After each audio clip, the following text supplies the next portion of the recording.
गांव के छोटे से घर में मीरा की शादी हुई थी। मीरा बहुत भोली थी, पढ़ी लिखी भी नहीं थी। उसके ससुराल वाले, खासकर जेठानी और सास, हमेशा ताना देती, देखो पढ़ाई लिखाई नहीं की, बस बर्तन मांजने आई है हमारे घर।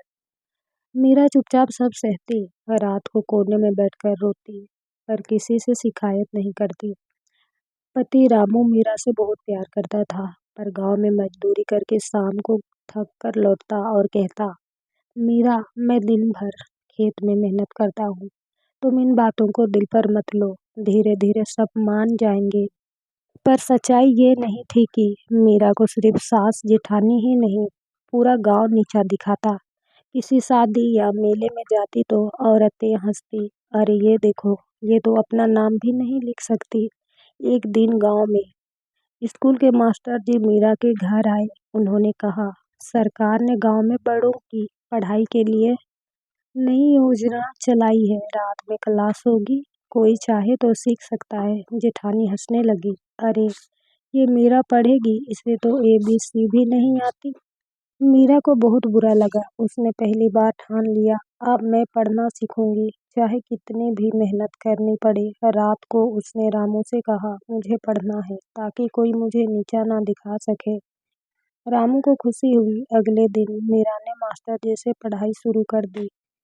शुरुआत में बहुत मुश्किल हुई। मीरा को अक्षर पहचानने में भी हफ्ते लग गए। गांव वाले ताने मारते, अरे ये उम्र में पढ़ाई किस काम की, रोटी सेकने का काम छोड़ बैठ गई किताब पकड़ने। पर मीरा रोज मेहनत करती, सुबह घर का सारा काम निपटाती, शाम को चूल्हा जलाती, रात को दिया जलाकर पढ़ाई करती। धीरे धीरे वो शब्द पहचानने लगी, फिर वाक्य पढ़ने लगी। मास्टर जी भी कहते, मीरा तुम तो सबको पीछे छोड़ दोगी, तुम्हारी लगन बहुत है। एक साल बीत गए। गांव में पंचायत चुनाव हुई। गांव में घोषणा आई कि जो उम्मीदवार पढ़ा लिखा होगा वही प्रधान बन सकेगा।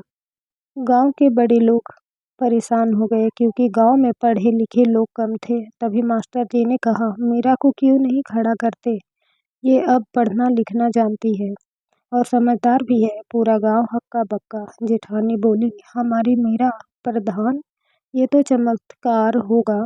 रामू ने कहा, हाँ, मीरा अब पहले जैसे नहीं रही, ये गांव के लिए अच्छा करेगी। चुनाव में मीरा ने खड़ा होकर भाषण दिया, मैं भी कभी अनपढ़ थी, पर सीखने की ठानी तो रास्ता मिल गया।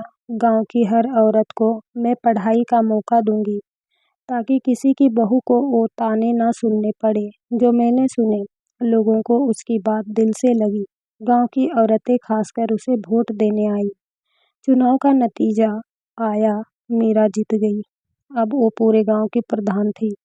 मीरा ने गांव में बड़ों के लिए नाइट स्कूल खुलवाया, औरतों को सिलाई कढ़ाई सिखाने का प्रोग्राम चलाया, बच्चों के लिए किताबें मंगवाई। धीरे धीरे गांव में पढ़ाई का माहौल बन गया। जो लोग कभी मीरा पर हंसते थे, आज वही उसकी तारीफ करते।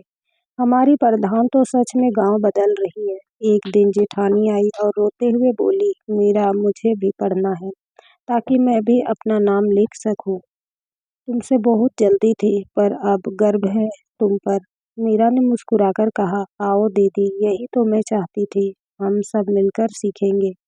गांव में पहली बार सभी ने मिलकर अक्षर सीखने की कसम खाई।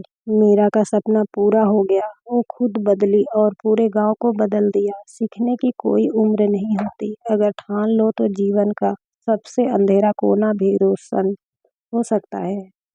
औरत अगर खुद बदल जाए तो वो पूरे समाज को बदल सकती है। दोस्तों, कहानी पसंद आई हो तो चैनल को सब्सक्राइब करें। थैंक यू दोस्तों।